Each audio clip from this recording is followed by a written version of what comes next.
플로리다행 비행기표를 찾아보고 나면 짠! 선크림, 수영복, 저렴한 바다 쪽 호텔에 대한 팝업 광고가 폭탄처럼 나타나죠. 아니면 친구들이랑 새로 산 로션에 대해 얘기했는데 온라인에서 로션에 대한 특별 할인권을 받은 적 있나요? 소름 끼치지 않나요? 어떻게 이런 일이 일어나는 건지, 막을 방법은 있는지 알아봅시다. 여러분의 디지털 비서만 당신의 말을 듣고 있는 게 아니에요. 상상해볼까요? 집에서 편하게 있으면서 스마트 기기로 배달 음식을 주문하라고 지시한 다음 여러분이 목 빠지게 보고 싶어하는 비욘세 콘서트 티켓은 없는지 확인하도록 시킵니다. 이 정보가 정말 비밀스럽거나 개인적인 것이 아니라지만 여러분은 여전히 모르는 사람들이 이런 대화나 지시사항을 듣는 것을 원하지 않을 거예요. 그런데 실제로 엿듣고 있을 가능성이 높아요. 특정 회사들이 여러분의 디지털 도우미와 하고 있는 대화를 엿듣기 위해서 사람을 고용하는 것으로 밝혀졌습니다. 왜죠? 아마도 여러분의 요청이 디지털 마법으로 실행된다고 생각하겠지만 사실은 여전히 사람 손길을 통한 처리가 필요합니다. 그리고 매년 수백만 개의 스마트 스피커들이 구매되고 있습니다. 예를 들면 미국, 코스타리카, 루마니아 등과 같이 전 세계의 수천 명의 사람들이 이러한 대화를 살펴보고 있습니다. 그들은 9시간 교대로 일하면서 하루에 1000개의 오디오 클립을 처리합니다. 그들은 녹음들을 기록하고 주석을 달고 그리고 기록들을 다시 소프트웨어에 피드백합니다. 회사의 주장에 따르면 디지털 마인드가 인간의 말을 더 잘 이해할 수 있게 하기 위해서라고 합니다. 이들은 고객의 보안과 사생활을 존중하고 있다며 제품의 품질을 향상시키기 위해 랜덤하게만 행해진다고 주장합니다. 게다가 직원들은 자신들이 듣고 있는 사람의 이름이나 위치를 알지 못하고 단지 기기의 일련 번호만을 안다고 합니다.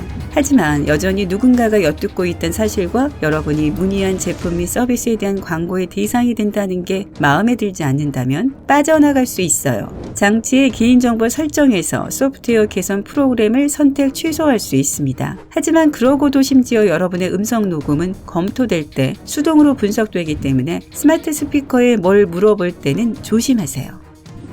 일부 모바일 앱은 여러분이 언제 그리고 어디로 갈지 정확하게 알고 있습니다.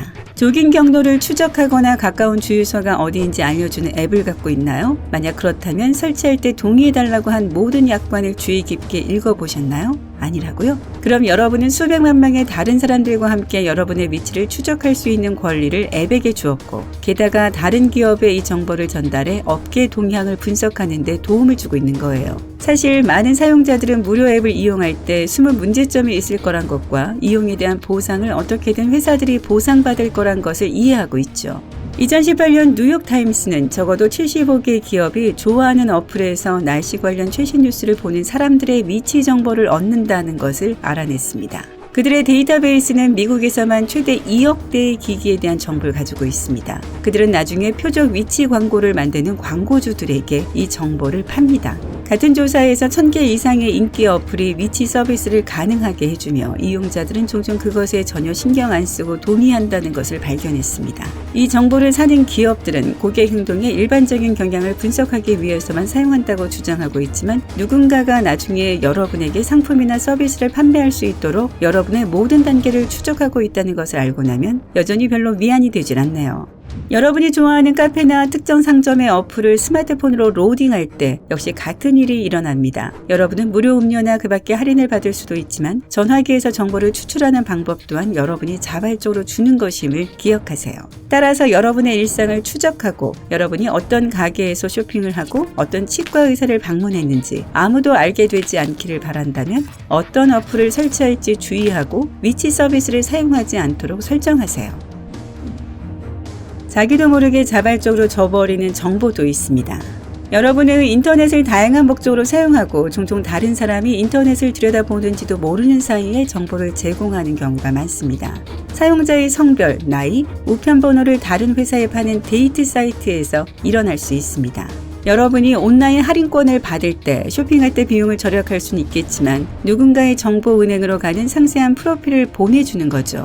음악 제공 업체는 여러분이 음악 플레이리스트를 만들게 해주고 가장 좋아하는 히트곡을 모두 들을 수 있게 해주지만 동시에 개인정보를 수집해 광고 대행사에 판매하기로 합니다. 여러분이 재미있는 설문조사나 온라인 테스트에 참여할 때마다 우리 모두 전생에 우리가 누구였는지 궁금해하죠? 그렇죠? 그리고 여러분이 소셜 네트워크의 계정 중 하나를 선택해 로그인하면 여러분은 또 친구 목록에 대한 접근권을 부여하고 그들의 개인정보도 주는 겁니다. 사실 소셜 네트워킹 웹사이트는 대체로 월척을 낚는 거죠. 그들은 너무 많은 표적 광고를 제공해 검색바에 입력하기 전에 신제품을 보여줘 일부 사람들은 실제로 마이크로폰을 통해 사용자를 감시한다고 의심하고 있습니다. 그리고 여러분이 로그인 상태로 웹서핑을 하면 방문하는 URL을 타임스탬프로 받아 프로필에서 개인정보와 페어링할 수 있습니다.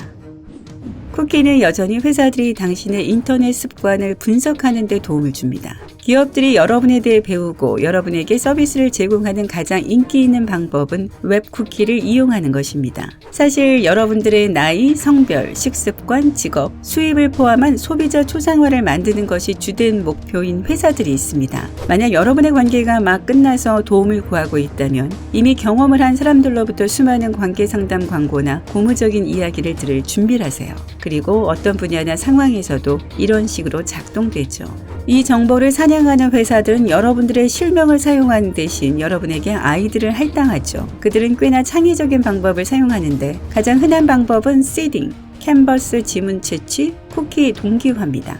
여러분들은 이미 시딩이 어떻게 작동하는지 알고 있죠? 여러분들의 소셜 네트워크 계정을 이용해서 친구의 정보에 접근하는 거예요. 캔버스 지문 채취는 방문 중인 웹사이트에 안 보이는 그림을 그리는 방법입니다. OS, 소프트웨어, 심지어 여러분의 브라우저 기록을 분석하게 합니다. 그리고 쿠키 동기화는 말 그대로 쿠키를 이용해 링크된 웹사이트 간의 여러분의 정보를 공유하는 것을 의미하죠. 소비자의 행동을 분석하는 것을 별로 신경 쓰이지 않는다면 개인정보 보호를 위한 것이 아니라 실제로 여러분에게 불리하게 사용될 수 있다는 것을 기억하세요.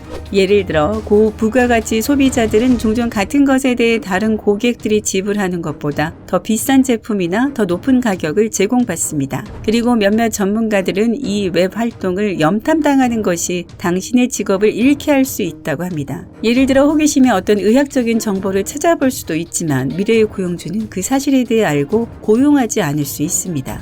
좋은 소식은 VPN을 사용해 개별 쿠키 정책을 변경하거나 특별한 추적 방지 확장팩을 설치하거나 컴퓨터의 플래시를 비활성 설정하면 정보를 보호할 수 있다는 겁니다. 정보를 보호할 수 있는 다른 방법을 아시나요? 함께 인터넷을 더 안전한 곳으로 만들어요. 아래 댓글에 알 수 있도록 적어주세요. 이 동영상에 좋아요를 누르는 것과 친구들과 공유하는 것, 그리고 구독 버튼을 눌러서 삶의 밝은 면과 함께하는 것을 잊지 마세요.